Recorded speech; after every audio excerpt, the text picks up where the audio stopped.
So, go ahead and grab your Bibles. And we are in Genesis 23. Now, I will say of all the passages that we've looked at in our study of Genesis, this is one that I've struggled with, not because it's hard to understand, but it's a narrative that's quite long, but it seems unnecessarily long. Chapter 24 will be similar to that. I finally I'm a little bit ahead in my notes, and chapter 24 is the longest chapter in Genesis, and it doesn't need to be, right? And chapter 23 is like that, so the narrative really slows down. But what you're essentially getting here in chapter 23 is the end of the Abraham-Sarah narrative. Now, Abraham will die later, right? He sticks around for over 30 years after Sarah's death. But the story starting in chapter 24 transitions to the story of Isaac and Rebekah. So chapter 24 is when Rebekah is taken from Mesopotamia and brought to Canaan, and Isaac and Rebekah get married. And so Abraham plays a very small role in chapter 24. So we are coming up on the end of the Abraham story. So last week, we made it up to verse 2 of chapter 23. You remember we looked at Rebekah's genealogy? So Rebekah, I could have this wrong. So Rebekah's grandmother or grandfather is Isaac's great-grandfather, I think is how it worked, right? And so chapter 22 ends with the introduction of Rebekah. Just to let the reader know this is where we're going. Chapter 23 is all about the death and burial of Sarah. So we saw that she dies in verses 1 and 2. And in verses 3 to 16 are the arrangements of Sarah. Now remember, Sarah is the only female in the Bible that gets an entire narrative of her burial. And she is the only woman in the Bible whom God changes her name. So this is a pivotal moment in the early history of the Hebrew people. Okay?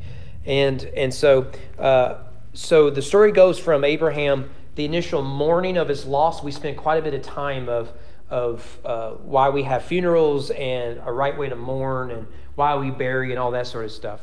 And a lot of that is still applicable with what it is we have here today. So, but here, Abraham is essentially buys land to bury his wife. I was thinking sort of like how stressful a situation that must be. Your wife passes away and you realize, I have nowhere to lay her to rest. I can't imagine that. And we also have to think that we as Americans think very differently than Abraham and the other ancients would have. In the ancient Near Eastern culture, you bury while looking to the future. Now, usually what happens is your tribe, your family, from generations past are on this land, and generations future will be on this land, as a general rule. Right? Well, that doesn't apply to Abraham. He's from Mesopotamia, but he's in Canaan. And so he buries not looking to the past, he buries looking to the future. And this is why he has to buy land, because he wants his children and grandchildren, great-grandchildren, and so on and so forth to be buried with him. Right? We do the opposite here. I was thinking about this week. If something were to tragically happen to my wife or me, there's a good chance she and I would be buried in Owington. I've not lived in Owington for nearly 20 years. But why would we do that? Well, we would go back to our hometown. That makes sense. Frankfort has a large percentage. I'd be interested what the statistics are compared to other counties. We have a large percentage of citizens who didn't grow up here. And in fact, I bet if we looked around, there's a good chunk of us didn't grow up here, right? There's two of them here. Yeah, Owing County, right? From Owing County. Ashland, Tadpole Hollow, right? You grew up in Frankfort, didn't you? Yeah, because well, I know your father-in-law did. Eastern Kentucky, bless your heart. BJ back there is from north of us. We won't speak of what state he's from. It may or may not border with this state, and they can't drive at all. I'll tell you where he's from, right? Well, this is typical of Frankfort. Now, why is that the case in Frankfort? Because of state jobs. Right? And so the city, as you've heard me say, nearly doubles during the weekday because people come in from surrounding counties in. During session, especially if it's a controversial session, like we're going to change the pensions of everybody, right? The city certainly doubles then, right? And I saw a few lobbyists today. There's not been a whole lot of lobbyists I've seen. Under the previous governor, they were everywhere. Not just lobbyists, but teachers and Planned Parenthood and protesters and all that. So the city nearly doubles. So you get a lot of people who come in. And I have found in burials, I've done plenty of burials over here by Clark Legacy. I've done plenty at Frankfort Cemetery and others. But I've done a lot where we leave the county. I recently went into outside of Versailles. I can't think of that town. I've heard it before, and I finally went to it. Out in the middle of nowhere in Woodford County. Beautiful drive. What is it?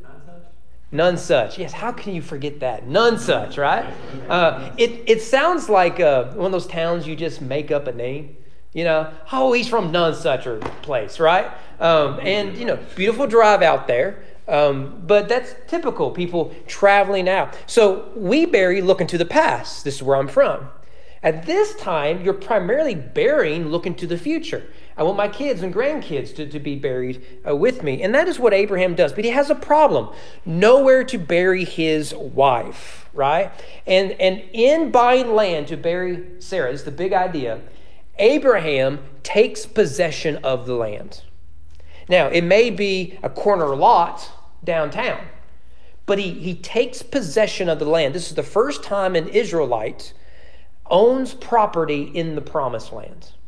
Now, that doesn't fulfill the big promise, but it's the start.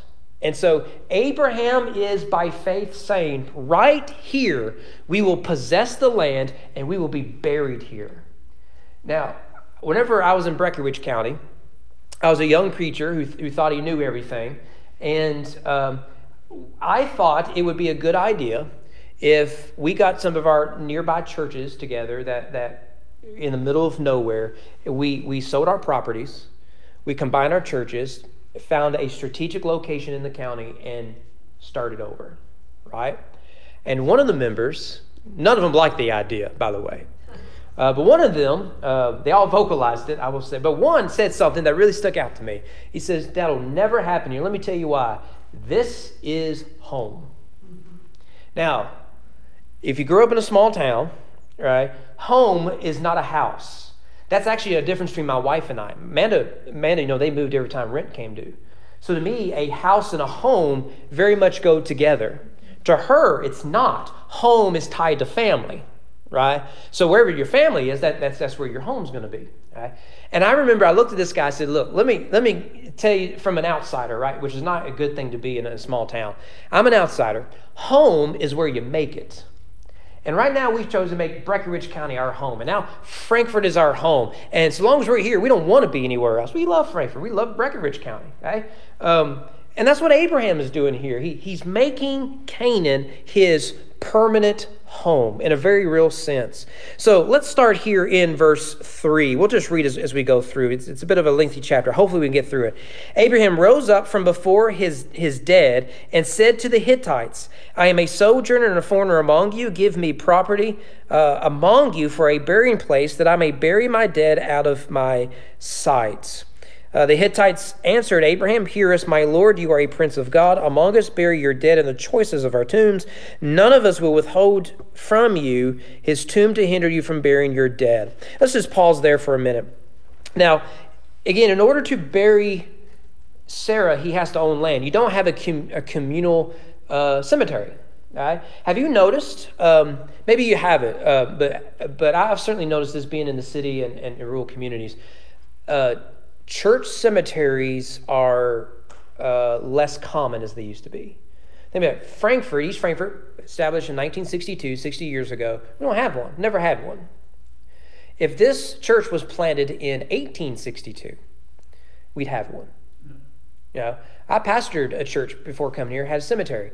Now, it wasn't our cemetery, but we were the only church in that little town called Glendean. It's a ghost town, there's nothing left because they took the factory and the railroad out about 50, 60, 70 years prior.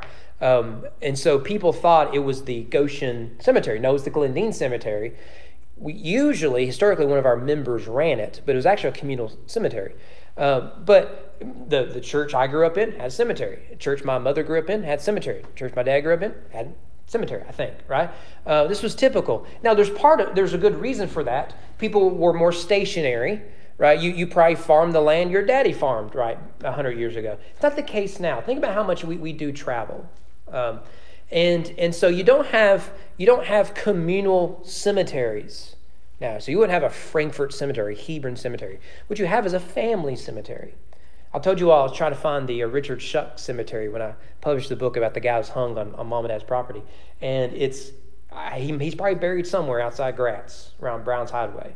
You'll never find it. Never. I'm just, at some point they'll dig a hole and maybe find someone, but I don't think you'll ever be able to find it. Very differently here. He can't bury his wife without land that he owns. Now, does your Bible say Hittites or son of Heth in there in verse 3? Just curious. You got Hittites? Anyone have sons of Heth? What translation are you using? King James, the King James, right? So we all agree that sons of Heth is the correct. Okay, we'll move on. No, there is some debate here, right? So it's likely that the sons of Heth are the Hittites, but there is debate. Some will say the Hittites weren't in this part of Canaan at this time of Abraham. There is some archaeological evidence that they were. So that's why your translations are struggling with this. It could be the Hittites, but a different Hittites. By the way, about 100 years ago or less, critics said the Hittites didn't exist. Well, now there are scholars who can speak their language, right? I mean, that's sort of the way archaeology has gone. But you'll notice there is he intends on buying a burial plot, and this would have ramifications for future generations. You buy this land, and it becomes your son's land and his son's land, right? So this has huge implications. And so verse 5 and 6, they offer him. Now notice, what they offer him is a tomb. You can have any tomb you want. Now, this is a reminder that Abraham is a sojourner. He's in the promised land, but it's not his land yet. He's surrounded by pagans, surrounded by Canaanites, and they offer him a tomb. But what he wants is more than a tomb. He's not looking for a burial plot for his wife. He's looking for land by which he and his descendants will be buried. Now, verse 6, does your translation say a prince of God among us, or does it say a mighty prince? Got mighty prince? Mine says a prince of God. I think, I could be wrong here, I think mighty prince is the literal translation, I think. But it's how the Hebrew works, and trying to put it in English is a real challenge. Regardless, you see that even though Abraham is an outsider, which is a big problem in the ancient Near Eastern world, you don't want to be an outsider. He is well respected by everybody, and rightly so. Remember, if you go back, Abraham is the guy, he's a chieftain, right? He's got his own little tribe here, his own little community. He's the guy that rounds up an army and saves Lot, but he defeats the armies that defeated Sodom and Gomorrah and all that sort of stuff. I mean, he's a real warrior. God is doing amazing things. Yeah. I think it says that 315 of those were people that were his people. Right. Yeah. Yeah, and he wasn't afraid to use it, and he was someone who earned the respect of his community, right? So that probably means he didn't get on Facebook very regularly. And you see in 7 to 9, Abraham rose and bowed to the Hittites, the people of the land. Verse 8, he said to them, "If you are willing that I should bury my dead out of my sight, hear me and entreat me, Ephron the son of Zohar, that he may give me the cave of Machpelah, which he owns. It is at the end of his field. For the full price, let him give it to me in your presence as property for a burying place. He doesn't want a tomb, he wants land. All right? So he wants a more permanent location. Now, you see that also notice he brings in a mediator. Now, why in the world would you want a mediator? Well, I think it should be obvious, right? If you have two people making a deal, they both have their own interests, and they're both are wanting to rip off the other, right? I mean, we get this, right? So if you're going to buy a piece of property, and I'm buying it, I want it cheap. If you're the seller, you want it expensive. You're both trying to rip the other person off. And we have mediators all over the country, right? If in real estate, you have real estate agents, right? In other cases, you may have lawyers and mothers or whatever it might be. A mediator is a great way to where someone who has both parties' interests involved or are bound by some ethical, moral, and legal standards, right? And they make the arguments together. So when we bought our house, we went to our real estate agent. We said, this is what we can do. This is where we want to start the negotiations. He eventually comes back a day or two later. He says, look, this is the best deal you're going to get. Take it or leave it. And we thought, okay, that's within our range. Let's do it, right? And that's probably how you bought land or a house or a car, right?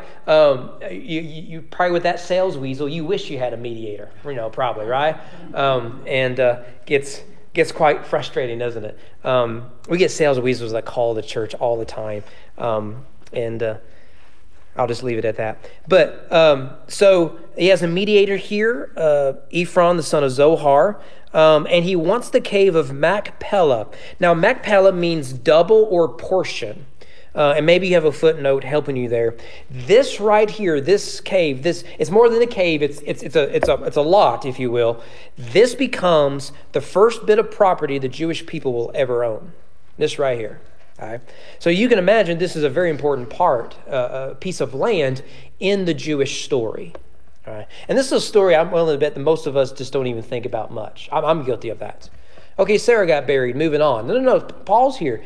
In the broad narrative, go all the way back to Genesis 12. This is your land, Genesis 15. Look at the stars, and I'm going to have you walk around the land. This will be your descendants' land. And right here, upon the tragic death of his wife, God begins to unfold in very real sense that promise. And so just like the Garden of Eden was to be expanded, right? Work the ground, expand the border. So too, Abraham's going to start with this little piece of land, and he is going to expand its borders. Now, it's going to take a lot of work, including exile, slavery, and exodus, and a lot of warfare with Joshua. But eventually, that little piece of land that he's come to own will be theirs. And then Saul and David and Solomon will expand on that land, right? So this is a very big moment. Verse 9, he promises to pay full price. He's not going to rip anyone off. He's not going to cheat. He's going to pay full price. And as we're going to see, it's very possible he paid more than full price. Right. I mean, it's almost like he represents the federal government. He's just going to spend more money what he has. But we'll come to that. Verse 10. Now Ephron was sitting among the Hittites, and Ephron the Hittite answered Abraham in the hearing of the Hittites of all who went in at the gate of the city. That word gate should stick out to you. This isn't how we function here. Right? In most cities, Frankfort or Louisville, Lexington, Georgetown, wherever, the central power of the city is downtown area. Ointon's like this, right? You're not going to find the county's courthouse in Gratz or Glencoe. You're not going to find it. You're going to find it in Ointon, the county seat, right? And so it's downtown Ointon. Downtown Ointon is 2.5 streets, I think. But that's where. So that's the way we do it. And so it's not an accident that the state capital is downtown Frankfort, and all of our courthouse and all that's downtown Frankfort. In ancient world, it was at the gate. The gate was the center of power, economic, political, all of that. And business, judicial, all of that is right there. So in Genesis 19:1, you remember the story of Lot. Now, I can't put these up on the screen. We're still having an issue with the computer. So remember, the story of Lot is Abraham gave him a choice of land, and he chose the land that he thought was like the Garden of Eden, and he goes to Sodom and Gomorrah. You remember, he pitches his tent outside the city. Next time we see him, Lot is inside the city. And not just inside the city, he's at the gate. Genesis 19:1. So it's not just that he is in the city because it is a pretty good tax rate, I guess, but he's part of the city's influential culture, right? He's a businessman, maybe, a politician, I don't know, whatever it is. Same thing in Ruth chapter 4. Remember the story of Ruth? Boaz says, I'll be your kinsman redeemer. But first, we got a legal issue we got to deal with. And so he meets with the closest kins, and they have to go to the gate of the city. And that's when they take off one sandal and they trade it or whatever it was, you know. It's weird to us, but that happened at the gate. One other reference to give you. The Proverbs 31 man. Now, we usually think of the Proverbs 31 woman, but the husband is all over that chapter. And I don't know if I've preached it here, but I know at Goshen I preached the Proverbs 31 man sermon for Father's Day or something like that. And one of the things we see about him, Proverbs 31:23, her husband is known in the gates when he sits among the elders of the land. What is he saying there? Well, he's a man of influence. He's a man of character. And so it isn't just the sort of person she is, it's also in the proverb, sort of person he is. Remember, Proverbs 31 is written to a man, not to a woman. King Lemuel writing to his son. Right? And so he's saying, look for a woman like this, strive to be a man like this. Right? So here they gather at the gate, the hearing of the Hittites. What you have then is a public hearing, if you will. Right? And you think today, everything is public. Right? So you can get on the PVA website of Franklin County, and you can track people down. I've done that. Since we're recording, I won't give you an example or examples, but you can do that. You can look up by property, you look up by name. That's public information. You could go back 100 years ago and you can find information of who owned a tract of land. That's public information. A court of law is a public event. Right? That's why you can have cameras in there. It's public information. So when there's a crime, the detectives will say, I can't comment on an open investigation. In the trial, it's no longer, hush, hush. Everything's open, right? The same thing here. This transaction is an open thing. So it's in the hearing of the sons of Heth, the hearing of the Hittites. And these are likely citizens with what we would call voting rights. I don't know if they actually voted back then or not. But they would have some influence. So probably not just everybody, the way we think of it today. Let's pick up there in verse 11. No, my Lord, hear me. I give you the field. I give you the cave that is in it. In the sight of the sons of my people, I give it to you. Bury your dead. Then Abraham bowed down before the people of the land. He said to Ephron in the hearing of the people of the land, but if you will hear me, I give the price of the field. Accept it from me, that I may bury my dead there. So, on the one hand, Ephron seems to be a good businessman. I don't know. I think he can smell a deal from a mile away, right? And the Hittites say, "Well, we want to be generous to you."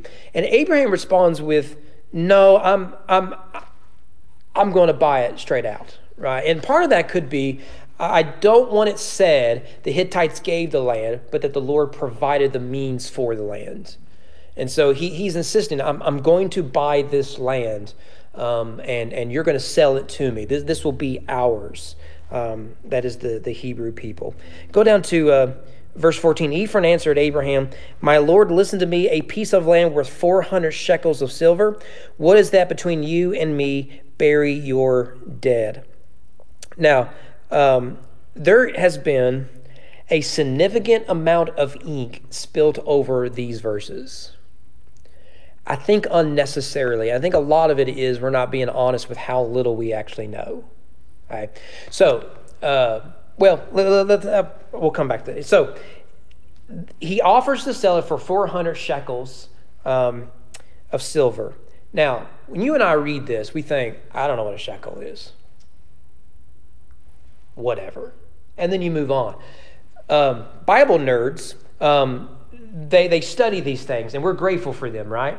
Because shekels are all over the Bible. And so what we do is we try to compare. What did Abraham pay 400 shekels for this land? And what did other real estate deals or real property deals, what did they sell for, and can we compare? If you do that, Abraham got ripped off. Okay? I mean, he's just buying a small piece of land. Okay?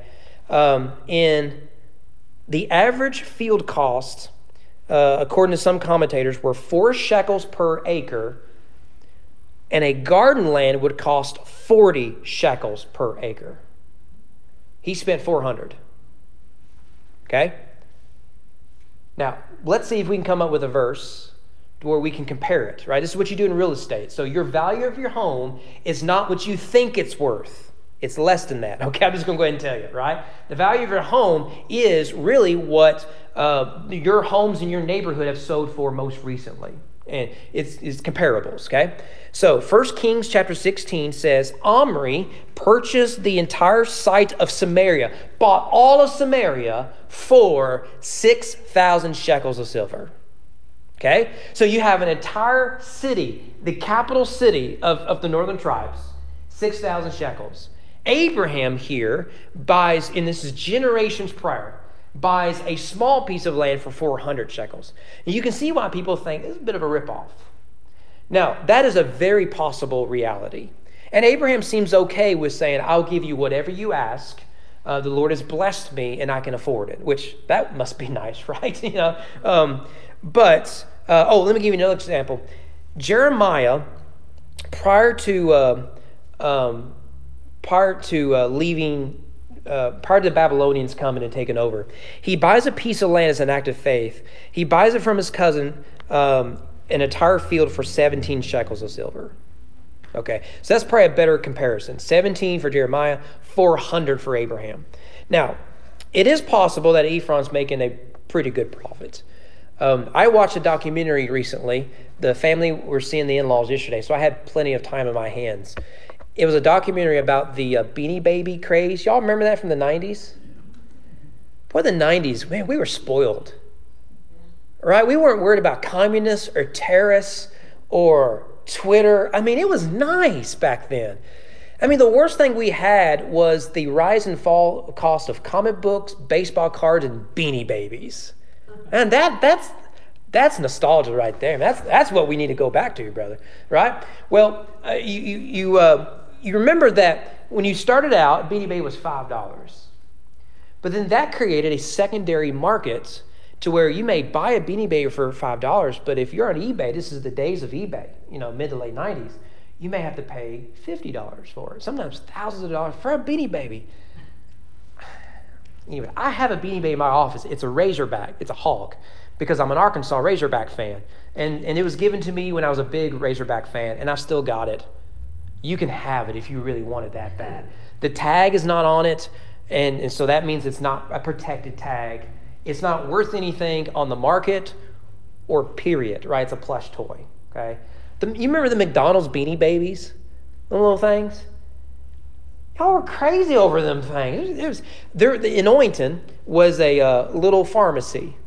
I remember I was with a friend of mine whose mom took us there. We had to go wherever she sent us. She had a place in line to get a Beanie Baby, right? They were about to release a new Beanie Baby. What she paid was absolutely ridiculous. That's neither here nor there. The point is, there are economical factors that affect price, right? And so what was $100 50 years ago could be $1,000 now, okay? Whereas 100 years from now, if the market crashes, could be $100 again. So it's not fair when you're looking at various cultures and times and generations to say this compares to that, okay? And that's the big idea is we do have evidence of inflation in the Bible. I find inflation fascinating. Unfortunately, or fortunately, we don't have to deal with inflation today. Aren't you glad? Inflation is no more because we have really good, sound fiscal policy at all forms of government. Aren't you glad? Boy, I'm just so glad that is, the price of a Coca-Cola is the same today as it was yesterday. I'm just so glad for that. I'm just going to leave that there. 2 Kings chapter 6 is an example of inflation. There was a great famine in Samaria as they besieged it until a donkey's head was sold for 80 shekels of silver and the fourth part of a cab of dove's dung for 5 shekels of silver. Now, that's not language we use today, okay? You're like, I did not come to church to talk about a dove's dung. No, you didn't, but here we are, okay? What it's describing is that scraps are now expensive. When there's a famine, supply drops, which makes the price skyrocket, right? That's the Beanie Babies. What Thai did was they started retiring Beanie Babies, which artificially made it skyrocket. People started buying comic books thinking in 50 years they'll be worth something. No, the problem is you flooded the market. So there was too much supply and not enough demand. So they're not worth anything. Basic economics. So the point is, and you'd be surprised how much ink is over how much Abraham spent. We have no idea if he got a good deal or not. You do with that information whatever you want. Okay? Again, read the commentaries, you'd be surprised. All right, real quickly, the burial of Sarah in starting in verse 17. This concluding paragraph reads like a legal document. So the field of Ephron in Machpelah, which was to the east of Mamre, the field with the cave that was in it, all the trees that were in the field throughout its whole area, was made over to Abraham as a possession in the presence of the Hittites before all who went in the gate of his city. After this, Abraham buried Sarah, his wife, in the cave of the field of Machpelah, east of Mamre, that is Hebron, in the land of Canaan. The field and the cave that is in it were made over to Abraham as property for a burying place by the Hittites. It sound like a legal document? You could cut that in half, right? Say, Abraham bought the land, he buried his wife, moving on. But it has all these little details. Now, I find real estate fascinating.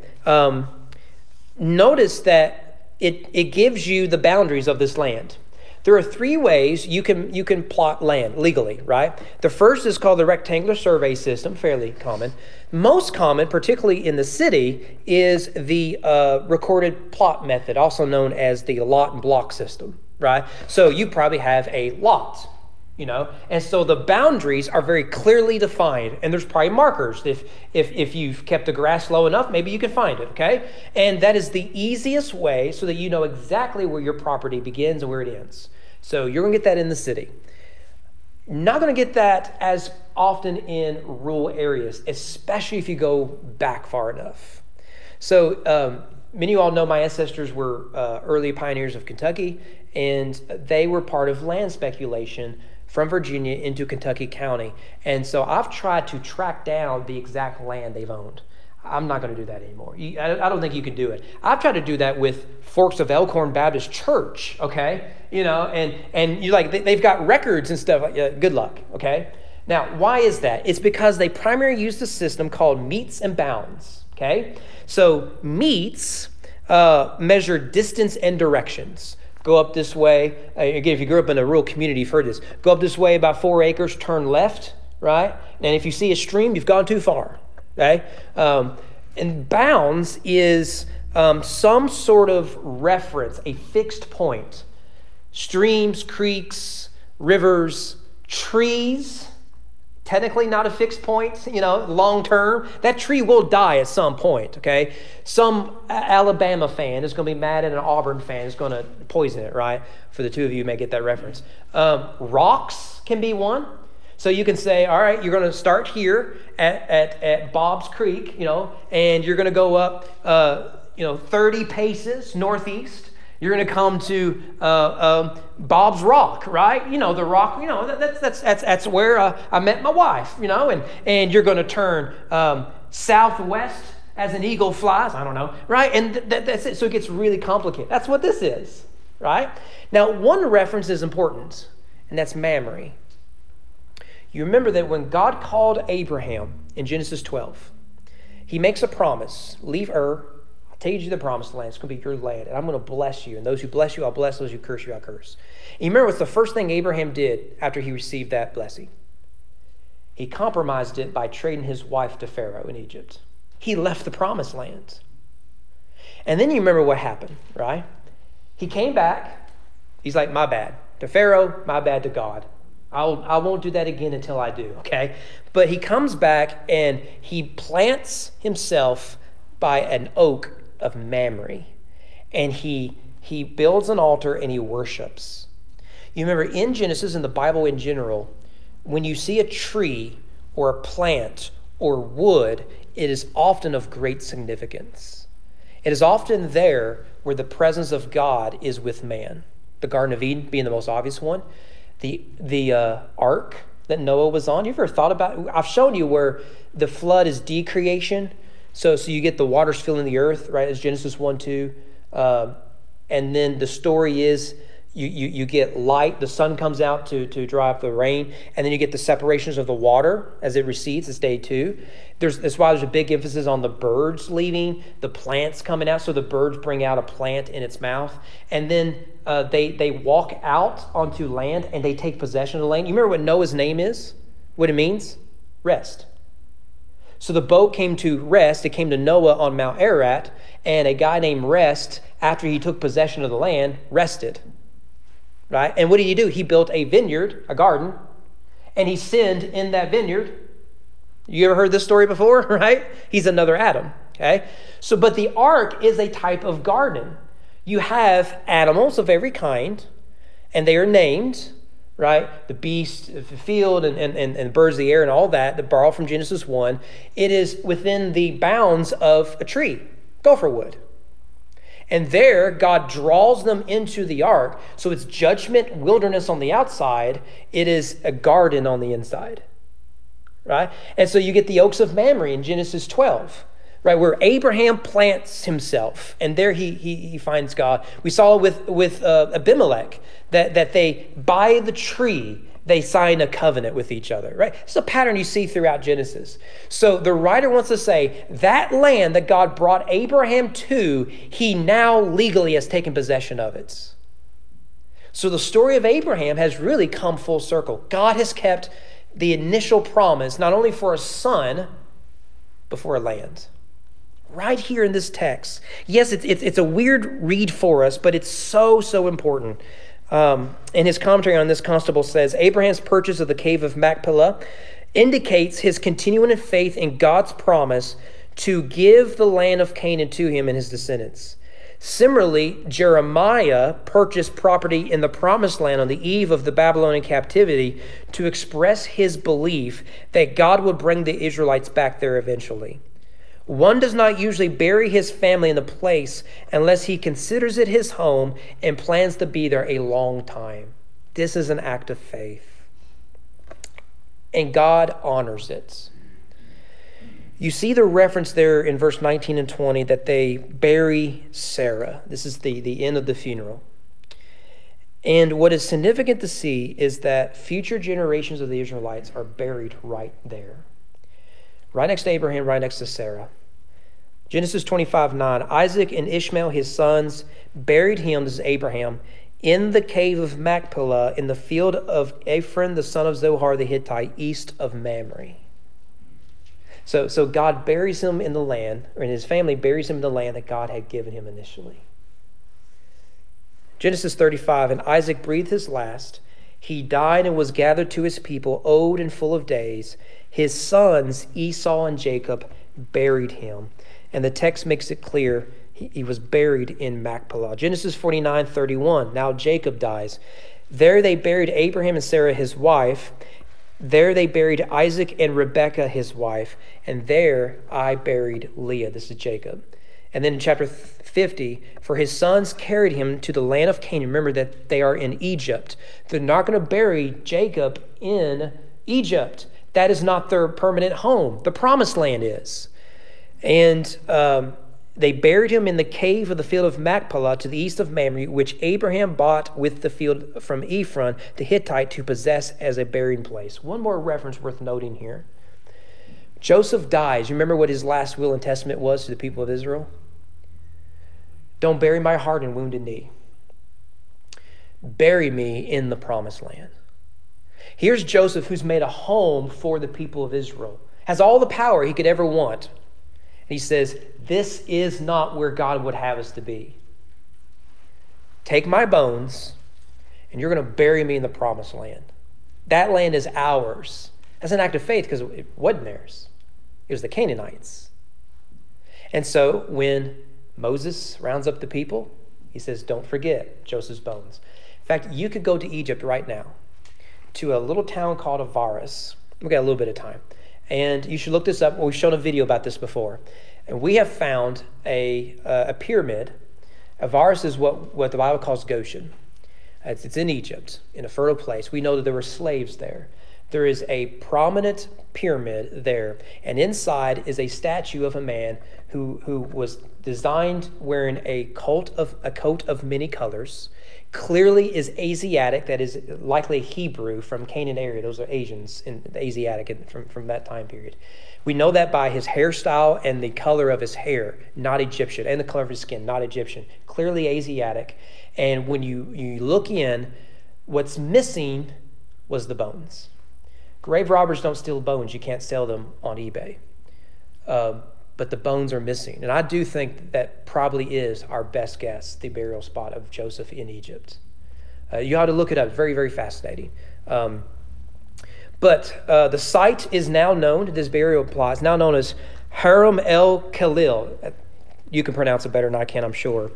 It is the traditional site for the burial. There's some debates whether that is the actual site and all that. However, we do know, despite debating the location, there's evidence that tombs tracing back to around this time did exist there. And so it is a prominent place, particularly for the Jews to this day. You go there to this day. You ought to Google it. Get on Google Earth, you can plop right over it. Or you can just Google it and you can see pictures of it and you can go travel there.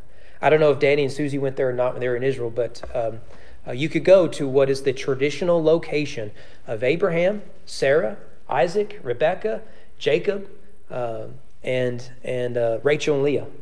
They're right there. And what's the point of the story? The story is that God has fulfilled his promise to his people, and it began by an act of faith from Abraham. One of the last things he does, not the last, but one of the last things he does, is he buys that land for his wife and for his future generations.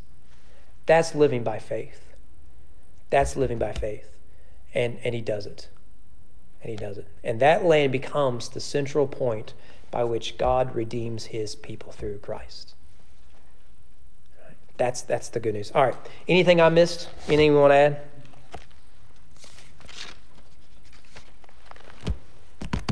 All right. So we will